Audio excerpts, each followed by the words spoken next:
Chapter C1.2 of the Anarchist FAQ. Is economics a science?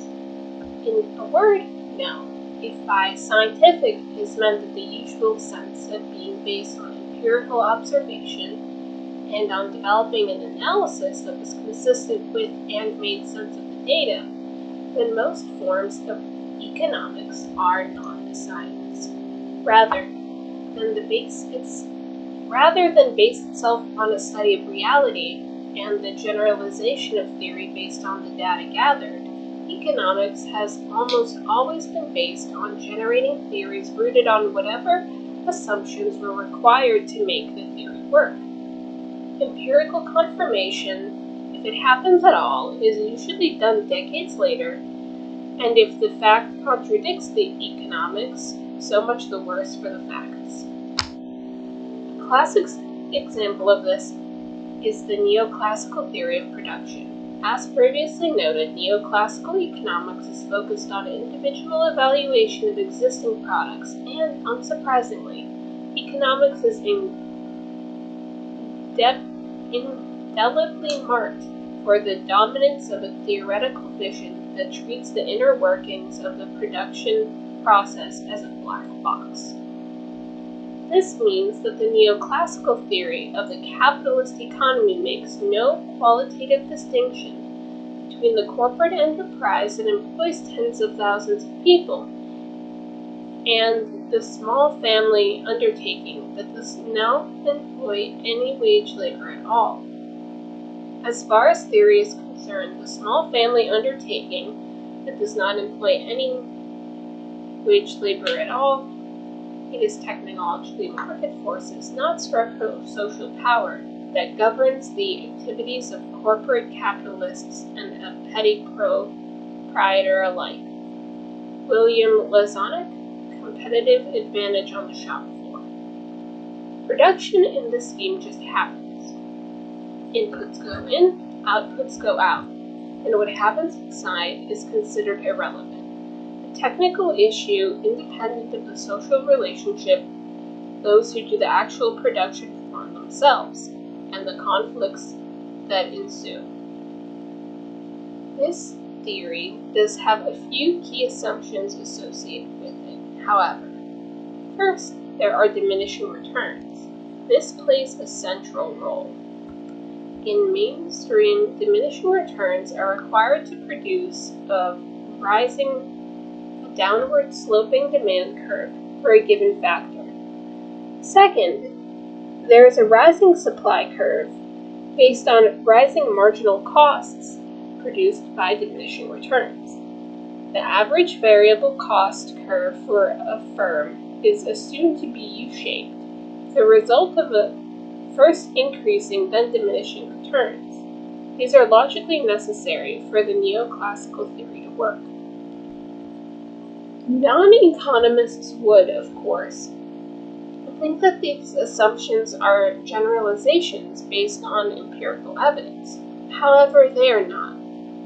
Taking the U-shaped average cost curve, this was simply invented by A.C. Peugeot, a local disciple of leading neoclassical Alfred Marshall, and quite innocent of any knowledge of industry. He therefore constructed a U-shaped average cost curve for a firm, showing economies of scale up to a certain size and rising costs beyond it. Joan Robinson from Collected Economic Papers. The invention was driven by need of the theory, not the facts. With increasing returns to scale, then large firms would have cost advantages against small ones and would drive them out of business and competition.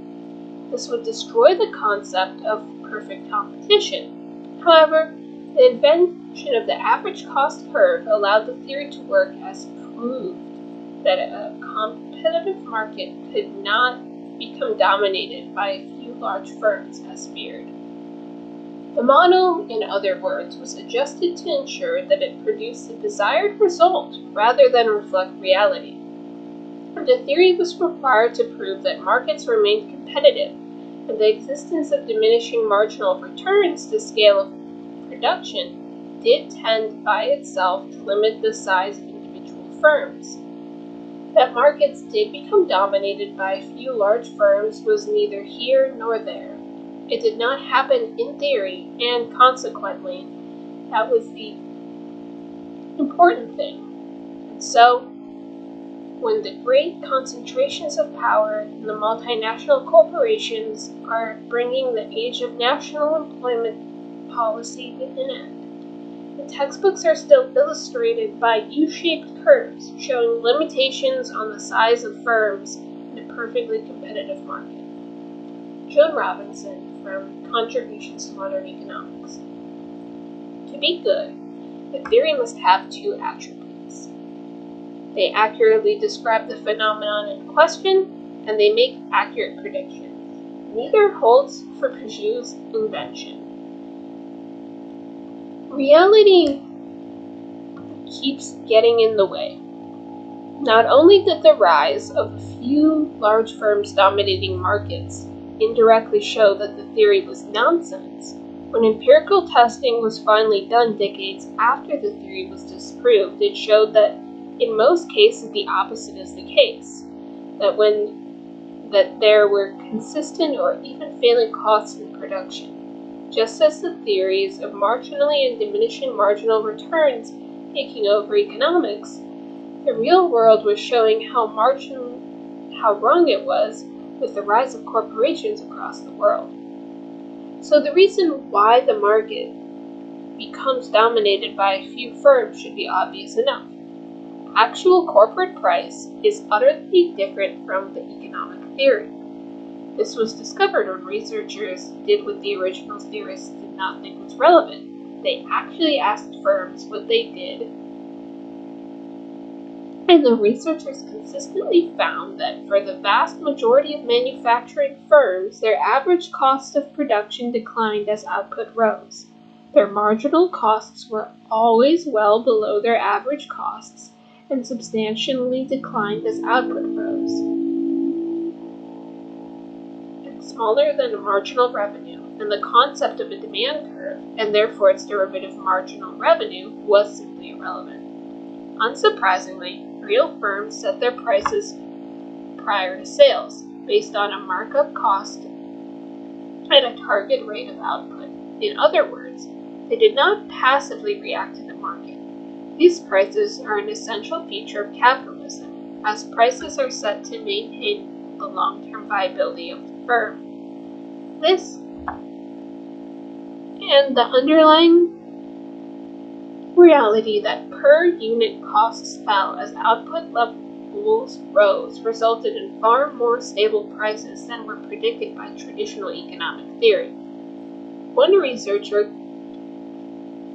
concluded that administered prices differ so sharply from the behavior to be expected from the theory as to challenge the basic conclusions of it. He warned that until such time as economic theory can explain and take into account the implications of this empirical data, it provides a poor basis for public policy. Needless to state, that did not disturb neoclassical economists or stop them from providing public policy recommendations. Gardy C. Means from the American Economic Review. One study in 1952 showed a range of hypothetical cost curves and asked firms which ones most closely approximated their own costs. Over 90% of firms chose a graph with a declining average cost, rather than showing the conventional economic theory of rising marginal costs. These firms faced declining average costs, and their marginal revenues were much greater than the marginal cost at all levels of output. Unsurprisingly, the study's authors concluded the sample was typical, that it was obvious that short-run marginal price theory should be revised in light of reality. We are still waiting. Eitman and Guthrie, The Shape of the Average Cost Curve from the American Economic Review. A more recent study of the empirical data came to the same conclusions, arguing that it is overwhelmingly bad news for economic theory. While economists treat marginal costs as the rule, 89% of firms in the study reported marginal costs which were either constant or declined with output. As for price elasticity, it is not a vital operational concept for corporations. In other words, the firms that sell 40% of GDP believe that their demand is totally insensitive to price, while only about 1/6 of GDP is sold under conditions of elastic demand. A. S. Blinder, E. Betty, D. Lebo, and J. Rudd in Asking About Prices. Thus, empirical research has concluded that actual price setting has nothing to do with clearing the market by equating market supply to market demand. What economic theory sees as the role of prices.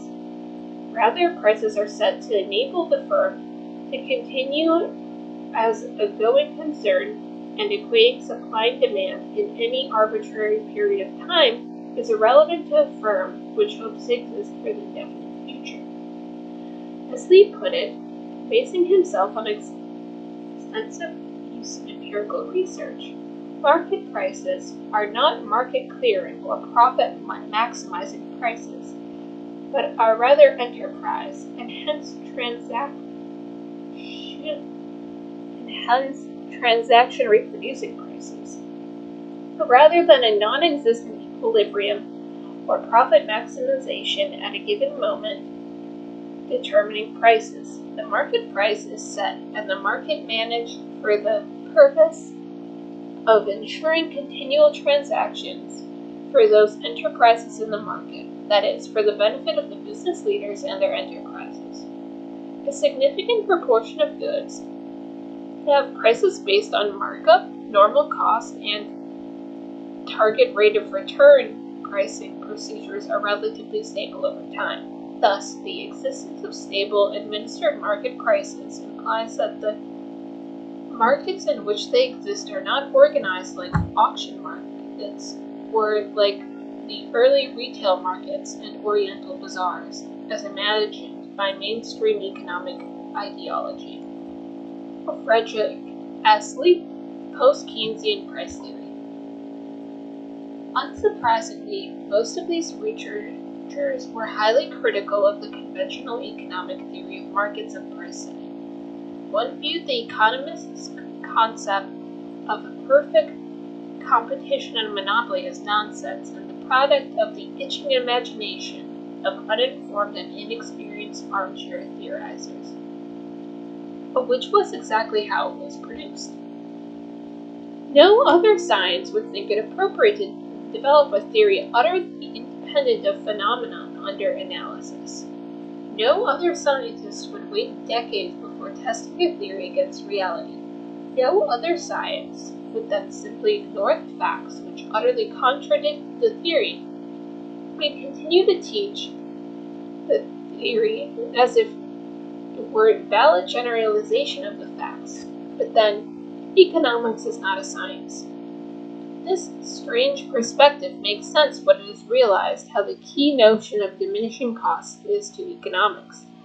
In fact, if the assumption of increasing marginal cost is abandoned, then it is so perfect competition, and the basis of which economic laws can be constructed, is shorn away, causing the wreckage of the greater part of general equilibrium theory. This will have a very destructive consequence for economic theory, in the words of one leading neoclassical economist, John Hicks, from Value and Capital. As Steve Keen notes, this is extremely significant. Strange as it may seem, this is a very big deal. If marginal returns are constant rather than falling, then the neoclassical explanation of everything collapses. Not only can economic theory no longer explain how much a firm produces, it can explain nothing else. Take, for example, the economic theory of employment and wage determination. The theory asserts that the real wage is equivalent to the marginal product of labor. An employer will employ an additional worker if that amount the worker adds to the output, the worker's marginal output product, exceeds the real wage. This explains the economic predilection for blaming everything on wages being too high. Neoclassical economics can be summed up as John Kenneth Galbraith once remarked. In the twin proposition that the poor don't work hard enough because they're paid too much, and the rich don't work hard enough because they're not paid enough. If in fact the output to employment relationships is relatively constant, then the neoclassical explanation for employment and output determination collapses. With a flat production function, the marginal product of labor will be constant, and it will never intersect the real wage. The output of the form then can be explained by the cost of employing labor. This means that neoclassical economics simply cannot leverage anything, neither the level of employment nor output, nor ultimately what determines the real wage. The entire edifice of employment economics collapses. It should be noted that the empirical research simply confirmed in an earlier critique of neoclassical economics presented by Piero Sraffa in 1926. He argued that while the neoclassical model of production works in theory only if we accept its assumptions, if those assumptions do not apply in practice, then it is irrelevant. He therefore focused upon the economic assumptions that there were factors of production which were fixed in the short run and that supply and demand were independent of each other. He argued that these two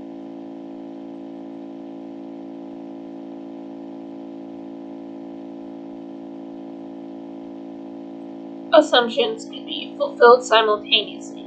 In circumstances where it was valid to say some factor of production was fixed in the short term, supply and demand could not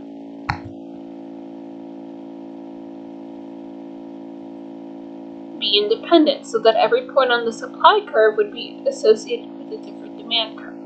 On the other hand, in circumstances where supply and demand could justifiably be treated as independent, then it would be impossible for any factor of production to be fixed.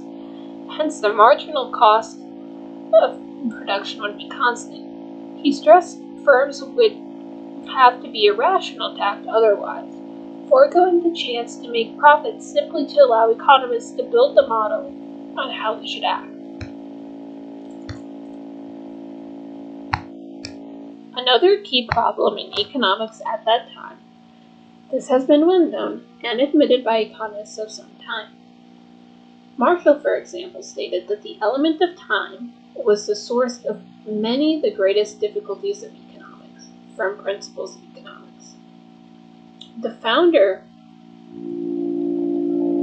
of general equilibrium theory, Walras, recognized that the passage of time wrecked his whole model and stated that we shall resolve with the greatest difficulty purely and simply by ignoring the time element at this point. This was due in part because production requires a certain lapse of time from elements of pure economics. This was generalized by Gerard Debreu in his Nobel Prize for Economics winning theory of value, who postulated that everyone makes their sales and purchases for a time in one instant.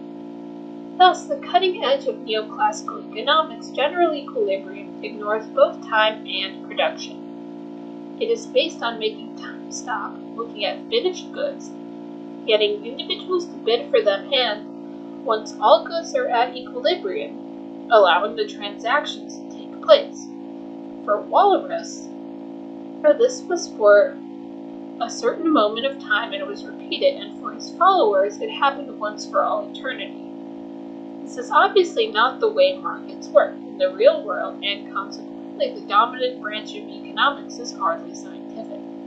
Sadly, the notion of individuals having full knowledge of both now and the future crops up with alarming regularity in the science of economics. Even if we ignore such minor issues as empirical evidence and time, economics has problems even with its favorite tool, mathematics. As Steve Keen has indicated, economists have obscured reality using mathematics because they have practiced mathematics badly, and because they have not realized the limits of mathematics. Indeed, there are numerous theorems in economics that rely upon mathematically fallacious propositions. For a theory born from the desire to apply calculus to economics, this is deeply ironic. As an example, Keen points to the theory of perfect competition, which assumes that while the demand curve for the market as a whole is downward sloping, an individual firm in perfect competition is so small that it cannot affect the market price and consequently faces a horizontal demand curve, which is utterly impossible. In other words, economics breaks the laws of mathematics. There are just two examples. There are many, many more. However, these two are pretty fundamental to the whole edifice of modern economic theory. Much, if not most, of mainstream economics is based upon theories which have little to no relation to reality. Kropotkin's dismissal of the metaphysical definition of the academic economics is as applicable as today, from evolution and the environment. Little wonder the assumptive economist Nicholas Kaldor argued that the Walrasian general economic equilibrium theory is a highly developed intellectual system, much refined and elaborated by mathematical economists since World War II. An intellectual experiment, but it does not constitute a scientific hypothesis, like Einstein's theory of relativity or Newton's law of gravitation, in that its basic assumptions are axiomatic and not empirical, and no specific methods have been put forward by which the validity or relevance of its results could be tested. The assumptions make assertions about reality and their implications, but these are not founded on direct observation, and, in the opinion of practitioners of the theory at any rate, it cannot be contradicted by observation or experiment, from the essential Kaldor.